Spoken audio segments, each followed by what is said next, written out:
உருவம் ஒன்றும் இல்லாருக்கு 1000 திருநாமம் பாடினாம் தெரியேனம் கொட்டாமும். இறைவன் சிவன் என்னை எப்படி ஆட்கொண்டார் தெரியுமா?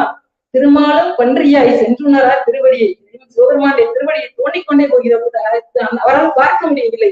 ஆனால் இறைவனுடைய உருவை நான் கண்டு கொள்ள வேண்டும் என்பதற்காக அந்தன உருவம் தாங்கி அங்கே சிவபெருமான் எனக்கு காட்சியளித்தார் அல்லவா? திருப்பெருந்துறையிலே குழந்த மரத்தின் அடியிலே எனக்கு காட்சியளித்தார் அல்லவா? அவர் நினைத்திருந்தால் என்னை ஆட்கொண்டு இருக்க முடியும். எப்படி ஆட்கொண்டு இருக்க முடியும்? அந்த உருவத்தை காட்டாமலேயே எனக்கு முக்தி பேரை அடைத்திருக்க முடியும்.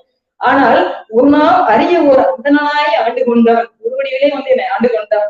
அவருக்கு ஒரு நாமம் ஒரு ரூபம் என்று ஏதும் இல்லை. அவருக்கு அந்த நாதனுக்கு தலைவனுக்கு 1000 திருநாமங்களை பாடினாம் தென்னேனம் கொட்டாமோ என்று சொல்கிறார்கள். தென்னாடுடைய சிவனை போற்றி எந்நாட்டவர்க்கும் இறைவா போற்றி.